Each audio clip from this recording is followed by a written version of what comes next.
Sup guys, it's Alex here, and welcome to the second Elite 8 game of this 2020 NCAA tournament being simulated on NCAA Basketball 10. We have the last remaining 1 seed in Baylor.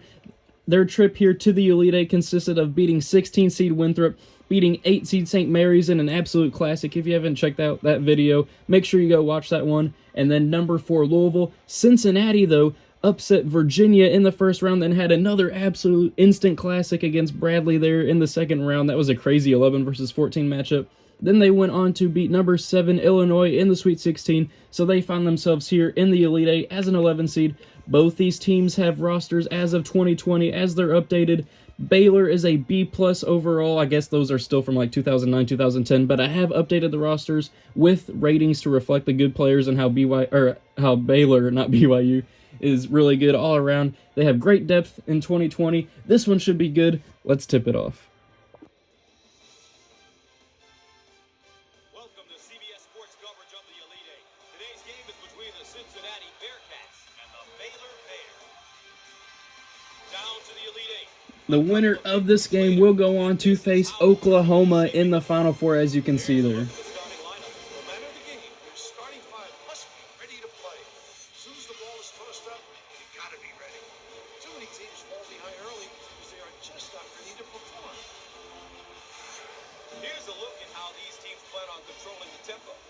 Now, I got both of those starting lineups based off of the minutes per game from ESPN, so if they're not exactly how the final starting lineups looked from the end of the 2020 season, I apologize. But either way, we have number 1 Baylor versus number 11 Cincinnati for a spot in the Final Four. Who will be moving on? Now, I have seen Cincinnati play in real life. They're probably going to turn and fire here. No, they look to Chris Vogt, who misses, but they get the offensive rebound, and they miss again, they get the offensive rebound, and they finally get it. Third time is the charm on that possession. But I have seen Cincinnati in that 2018 NCAA tournament where they did blow that 22-point lead against Nevada. That was absolutely crazy. Baylor here missing their first shot of the game. Let's see what Jaron Cumberland does here. Will they be able to extend their slight lead here? Baylor had one of the best seasons, if not the best season in their history of that program. Let's see if they can continue it in this game. Cincinnati, though, getting that bucket there to make this a 4-0 game. Mitchell driving. I think that's like a cousin of Donovan Mitchell or something. His name's like Davian, and he wears Donovan Mitchell's number. Uh-oh. We got Mark Vital, though, driving and getting the bucket here for Baylor to cut the lead to 4-2. Baylor plays the up-tempo style of offense. Cincinnati is more of a balanced pace. Right now it's up-tempo, but we'll kind of see how it goes throughout the course of the rest of the game. Let's see what Cincinnati does here. Javen Cumberland rising, firing, and knocking it down. 7-2 to Cincinnati, jumping out here to the early lead. Cincinnati, though, trapping them in the backcourt. I think that's... Who is that? Maceo Teague, maybe? But he misses. No, that's Jared Butler. He gets his offensive rebound, and he puts it back in. Jared Butler getting the basket there off his own miss. Congratulations to him. Let's see how Cincinnati responds. They've gotten points on all 3 of their trips so far. Jaron driving, looking down low to Chris Vogt. Nice little post move. Does not connect, though. Baylor is able to corral the defensive rebound. Pushing the ball up the floor, getting it to Butler, getting it to Maceo Teague for 3. Who gets it to go? It is a splash. 7-7 now. Baylor has gotten that lead back to 0 now. It is a tie ball game after being 7-2 early on. Jaron Cumberland missing the gimme shot there in the paint. Baylor now gets a chance to take their first lead of the ball game. Will they be able to? Crowd chanting for Baylor. You can see all their fans over there. They find an open Davian Mitchell down in the paint to take the 9-7 lead. High scoring here early on. And now Baylor slapping the court. They want to get the stop here on defense. And it looks like an offensive foul and illegal screen on Cincinnati. Baylor getting the ball here. Maybe going to be able to extend this to like a 9 or 10-0 run. Mick Cronin saying he wants to start looking for the back cut action. A lot of standing around here for Baylor. 2 minutes left on the game clock. Looking down low to Teague, who fades away, and he's able to get it to go. Baylor now on a 9-0 run. Mick Cronin, yes, Mick Cronin, you do need to stop this run. Maybe they'll be able to do it with a timeout. All right, coming out of the timeout here. Oh, Cincinnati almost turning it over, but they were able to get it to their man. I think that was Keith Williams, who is able to lay it in to cut that lead in half. Baylor's coach, Scott Drew, wanting them to win these last 2 minutes. Let's see if they respond to them. A lot of players on Baylor here calling for the ball. I'm not sure what Mark Vital's doing over there on the other side of the court. Davian Mitchell here just looking to hold the ball. Maybe they're going to pull an Illinois to where he just stands right there the entire play and then shoots a three as the shot clock expires. What will he do here? Jaron Cumberland getting a bit antsy there on the defensive end. It looks like that's what's going to happen. Davian Mitchell pulling up for three, but it's in and out. He misses that shot. Cincinnati with a chance to tie this ball game up or take the lead. What will they do here? Looking down low, almost a steal, and Cincinnati tying it back up. 11-11. That timeout by Mick Cronin worked. Mitchell with the ball. What is he going to do here? There he goes. Now he passes it out to Mark Vital. A pick. Cincinnati got falls. Contact there. No foul is called. That was just a weird possession. Cincinnati, though, getting the defensive stop, looking to make a run of their own, maybe a 6 or 7-0 run, depending on what happens here on this possession. Jaron Cumberland with the ball, finding his cousin Javen. Chris Vogt with the ball now.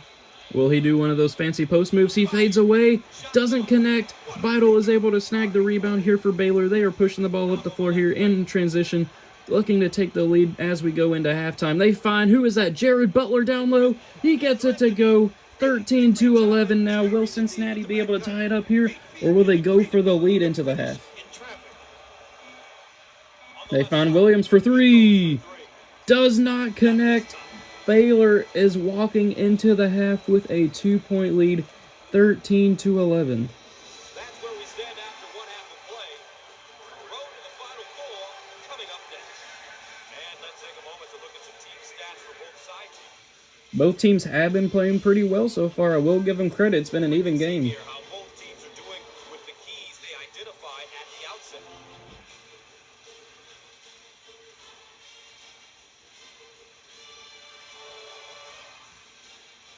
Cincinnati and Mick Cronin here talking it over, trying to figure out a way to retake the lead and move on to the Final Four. All right, Bill, we're going into the second half. This could potentially be the last half of basketball for one of these teams. It's all at stake. It's time to leave everything out on the floor. You know what I think is really impressive here tonight, Gus? Is the fact that both of these Baylor looking down low, rising and firing for Mark Vital, though. Coming out of the break, they drew something up in halftime, and it worked for them. They now take the 2-possession lead here. Scott Drew says they're doing a great job of going inside. Cincinnati, though, driving and missing. Baylor's able to get the defensive stop. Will they extend the lead even further? They look to Davian Mitchell for three. Does not connect. Cincinnati corralling the rebound. Let's see what they do here on this possession. Williams with the ball. The pick by Chris Vogt. Finding Jaron Cumberland in the corner. Looking to Chris Vogt, the alley-oop. Does not connect. He tries to save it, and he gives it back to Baylor. A weird animation there. Baylor, though, able to get, I guess that's probably credited with a steal. Davian Mitchell looking down low. Great ball movement. Almost everybody touches the ball on that possession, but the shot does not fall. Cincinnati has not scored in 2 minutes, as you can see, but they still find themselves only down by 4. Keith Williams turns the ball over. Baylor able to get the steal again. Cincinnati not doing too well on the offensive end here late. Maceo Teague for three, and he gets it to go. Splash! Baylor taking the 18-11 lead now. How will Cincinnati respond? Baylor is starting to open this game up. They want to go to the Final Four. Chris Vogt, though, rises, fires, and misses. Mick Cronin's wanting ball reversals. He wants them to swing it.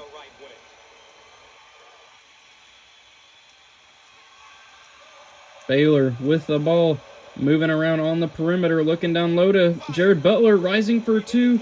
Does not fall, though. Cincinnati's able to get the rebound. It's still only 7 points. 3 minutes to go. Cincinnati still has a chance. They just need to start making buckets. Just like that. Getting their first bucket of the second half here. Almost 2 minutes, or over 2 minutes into the second half.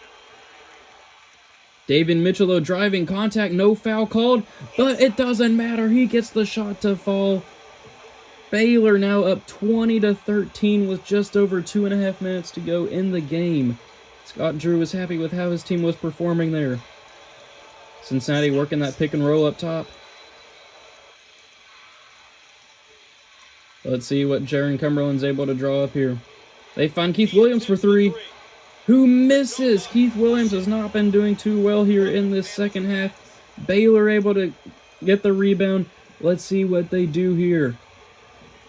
Looking down low, ball is almost stolen. Jared Butler just passes it to Chris Vogt there, who's pushing the ball up the floor, turning on the Jets, but not connecting. Number 13, though, gets the rebound, and he puts it in. 20-15 now. Cincinnati still hanging around. They trap Baylor in the backcourt here. Will they be able to get a steal?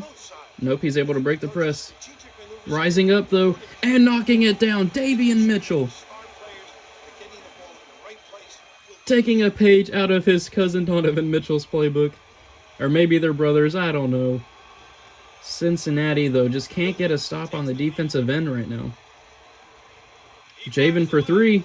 Does not connect, and now their shots aren't starting to fall. They've only scored 4 points here in the second half. Maceo Teague with the ball, looking down low to Mitchell, who lays it in. Baylor now starting to pull away. They want to face their conference rival Oklahoma in the Final Four. Cincinnati has to get a bucket here. They have to get a bucket. Williams, though, rising, firing, and he knocks it down. They're probably going to start start fouling here. Able to break the pressure. Mitchell, though, pulling up at the free throw line. Not able to connect. He gets the rebound, though, and slams it home. Freddie Gillespie showing up. Mick Cronin needs a timeout. Coming out of the timeout, what did Mick Cronin and his Bearcats draw up? They need threes at this point. Javen rising, and he splashes it. It is now only a 6-point game. Cincinnati, though, not fouling, trapping Baylor in the backcourt. Oh, he's able to break the pressure, though.